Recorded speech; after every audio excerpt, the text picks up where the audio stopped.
चला आज बनवूया आतून वांग्याची भाजी.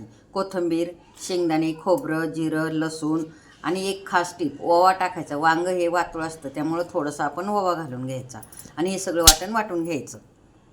हे सगळं खोबरं आणि शेंगदाणे भाजले. ही वांग्याची आता वांगी आपण कापून घेऊया आणि हे मिठाच्या पाण्यात टाकून घेऊ. वांगे काट बघायचं, पाठीमागचं थोडं देठ कापून घ्यायचं.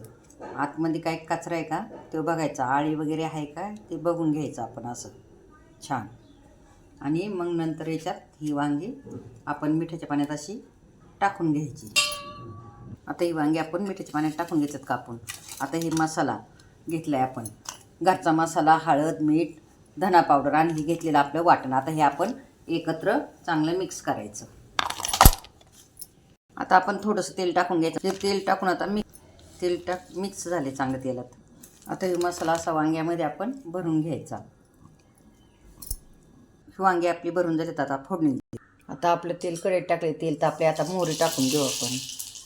आता थोडंसं जिरं टाकून घेऊ आणि ही वांगी आता आपण याच्यात टाकून घेऊ आणि चांगली परतून घेऊ.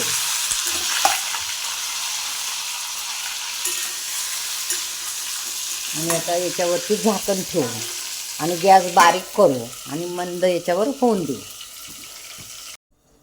हे पाहता आपण चांगलं आता याच्यात एकदा पलटी करून घेतली ना. आता हे राहिलेला मसाला आता याच्यात वांग शिजेपर्यंत चांगला परतून होईल. हे पण आता मसाला टाकून घ्यायचा आपण आणि याच्यावर झाकण ठेवायचं. आणि याच्यावरती हे वाटण्याच्याच भांड्याचं पाणी आहे. हे थोडंसं खाली वांग शिजायसाठी वरून ताटात पाणी ओतून ठेवलं. आता आपलं वांग शिजले का पाहू. आता शिजलंच असणार आहे कारण आता एकदा दोनदा मी त्याला मध्ये हलवलं. तेलावरचं वांग आपलं कसं झालं बघा, छान झालं का नाही. असं मोकळं सुटसुटीत, पाण्याचं एकही थेंब न घालता कसं झालं हे वांग. बघितलं कसं छान शिजले वांग. ते पहा, सगळा मसाला पण वरतून टाकलेला तो पण चांगला परतला गेला. हां, कशी वाटली माझी रेसिपी. आणि माझ्या चॅनलला सबस्क्राईब कराय चॅनलवरती जाऊन.